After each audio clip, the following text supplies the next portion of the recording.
All right. Hello, everyone. Hello. Welcome back.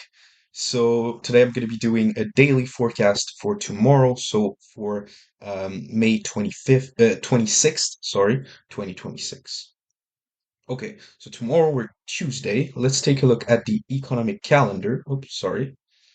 So the economic calendar here tomorrow, we can see that we do have some Australian dollar CPI. We have some New Zealand dollar news, and that's pretty much it for tomorrow. So in terms of news, it's an okay day. It's not too bad, but we do not really have US dollar news. Yeah, consumer confidence here, but that's an orange folder, not high impact expected.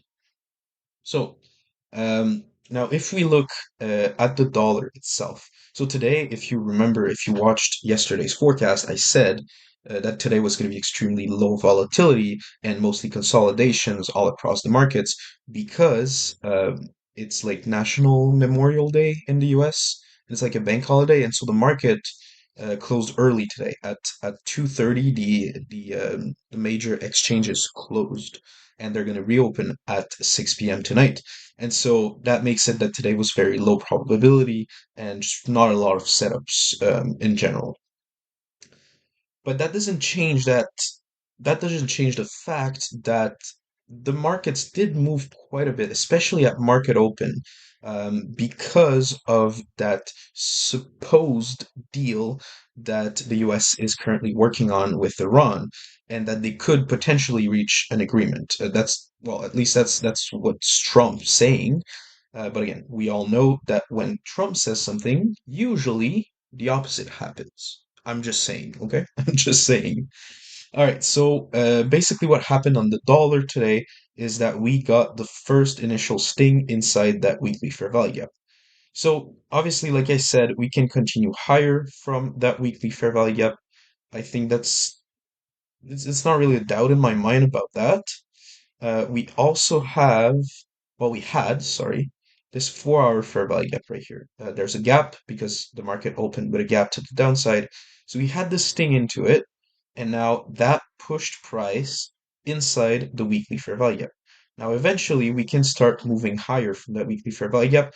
I just don't think that's going to happen tomorrow. I think price can sweep these lows maybe a couple more times to then have a real push to the upside. So let's monitor the dollar, but I think eventually before the end of the week, we should have a good opportunity here on the dollar.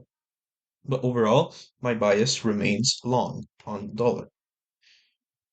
Now, right here on GU, that's a difficult scenario to assess here because, as you can see, we got the sting inside the weekly fair value gap, but this daily candle seems like it's going to be closing really high inside of um, that weekly fair value gap. So honestly, GU doesn't look that good to me. I don't even want to spend too much time on analyzing it. I still think that, if the dollar is going to move higher, I still think that GU eventually might recover and start going lower. But for now, it just doesn't look too good. I'm not going to lie. Plus, we have a couple of 4 hour fair value gaps going higher in this leg right here. So yeah, I would take a step back here on G. But if we look at EU, for example, that could be a little bit more interesting because we still never got this thing inside the weekly fair value gap, which I think we can still get. We can still have a little move going higher, having a sting inside that weekly fair value gap to then continue lower. So EU still looks interesting in my opinion, more interesting than GU. That's for sure. And then finally, let's move on to USD JPY, which is also similar to EU in a certain way, where we still didn't get, this thing inside the weekly fair value gap, but I think we will get this thing inside the weekly fair value gap. And then again, just like on EU, eventually we can start moving higher from that. I think, yeah, I think it's very possible. But overall, you can see that today was a major consolidation, very low volatility on the dollar and on the major pairs. All right, oof, I am sorry about that. There's a lot of mess on this chart because I did trade today, even though I said I wasn't, but It's fine. Um, right here, as you can see on gold, today was we basically went nowhere. It was a consolidation throughout the entire day. Sorry, let me remove this. It was a consolidation throughout the entire day, as you can see right here. The only move that really happened was the opening candle, basically. The opening candle, we just opened with a huge gap, and then we just consolidated throughout the rest of the day. So my bias short term remains the same. I think that short term we are gonna keep going higher, sweep this rejection high, and then go lower. Okay, so that's my bias on gold. So before we reach this rejection high, long. After we reach this rejection high, short on gold. And yeah, again, overall, I wouldn't consider, this 4 hour fair value gap right here has been mitigated, it has been used, and we are still pushing higher from it until we reach this high, which is the target for me. Okay, so that's it for gold. Let's take a look at silver quickly. So silver came really close today, but it didn't sweep that rejection high yet. So again, very similar, literally the exact same thing as gold. So short term, long until we reach that rejection high, and then more long term, short after we reach that rejection high. So that's the story for the metals tomorrow. Now let's move on to crude oil because that was the biggest story of the day, in my opinion. I mean, it did drop 7% throughout the day, so which was not what I expected. I have to be honest with that. That's not what I was expecting, sorry.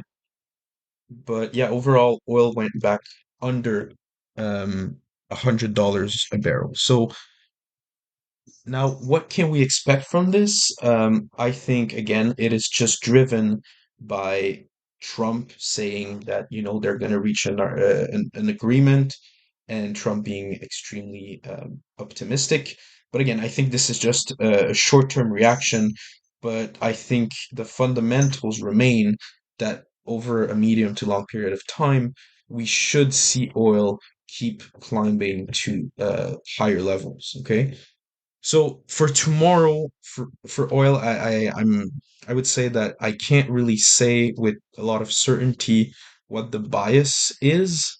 Um, Looking at this chart right now, I would definitely say short because of this massive gap that we had. But usually when we open on a Sunday night with a massive gap created by news like this, we usually come back inside this gap to rebalance it. And so that's why I think that overall I'm still long on crude oil. I'm still long, but the market could prove me wrong, and I think we have to wait for tomorrow to see if things kind of clear up a little bit. So that's it for crude oil. Then moving on to Bitcoin, going higher today, but again, in a very big consolidation, nothing meaningful here. There's literally nothing meaningful that happened on Bitcoin today. So I think that tomorrow should clear up again. Now, moving on to the indices, we can look at the S&P and Nasdaq, where we reached, like I said yesterday in the forecast, we just reached some new all-time highs. It's as simple as that. So for tomorrow, I don't really expect anything else than, again, higher prices, probably creating a daily fair value gap here that could be overlapping with this fair value area high, potentially. That would be nice on NQ and also on the S&P. So yeah, that could be interesting here on the indices. And finally, let's take a look. We had a couple crosses in our interest list, so I do want to take a look at that. First of all, we had Canadian dollar CHF to target lower, so to target like this low, for example. Right now, we have reached a major liquidity point right here in the form of that low. Um, but I think, well, there's still 48 minutes to go, but I think it's safe to assume that we're going to create this daily fair value gap. And so if we do create that daily fair value gap, a retracement into it to then continue lower, that's not too bad. I like this. I do like this setup right here on Canadian dollar CHF. Let's move on to Euro CHF. Um, yeah, this one I like a little bit less though. Yeah, no, yes, okay. I mean, we could potentially, well, we will, I think, create this daily fair value gap. And then perhaps, yes, we can have a short-term move where we get the sting inside that daily fair value gap, and then we move lower until we reach this weekly fair value gap. It's a bullish weekly fair value gap down here, right? You see it right here. Um, so yeah, maybe it could be interesting, but it's just not great. I do prefer Canadian dollar CHF. And then moving on to New Zealand dollar CHF. And that one just never created a daily fair value gap, so that is just off of the interest list for me. And then moving on to GBP New Zealand dollar to continue higher. Yeah, to continue higher. It's not too bad on the weekly. Then on the daily, I would say let's wait. Let's wait for this. This can still develop. I would wait for at least like a daily fair value gap here. 4 hour fair value gap is not enough for me. So yeah, daily fair value gap. I would wait. That could develop into something more interesting throughout the week. So for the crosses, the only one that's really interesting right now, well, that doesn't mean you should take a trade on it, right? I'm just saying like monitor it and see how it develops. But Canadian dollar CHF would be my favorite crosses right now. And then well that's it. That's it for the forecast. Um So yeah, I would love to have your opinion. If you're still watching at this point, what do you think? The big gap that we got today on crude oil. Obviously, it was driven by news of a deal with Iran and Trump being extremely optimistic about it. What do you think about that? I think I've made my opinion very clear. But I strongly believe that every time Trump says something, he usually means the opposite. Okay, so so that's my opinion, and I would love to know if other people have a different opinion out there, if this move is really real, or are we just gonna just keep climbing higher from that huge gap? I'm genuinely interested in knowing your opinions about that because the price of oil literally drives all of the macroeconomics right now on the global economy. And so the price of oil going up or down during one day is extremely important because it moves all the other markets and it affects people's lives. So I think, yeah, what do you guys think about that?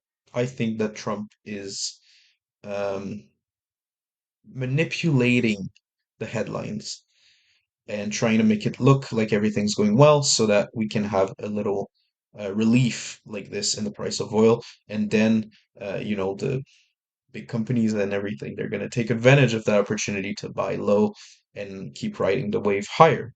I don't know. What do you guys think? But in the meantime, I'm going to leave you on that note. Thank you for listening, and I'll see you in tomorrow's forecast.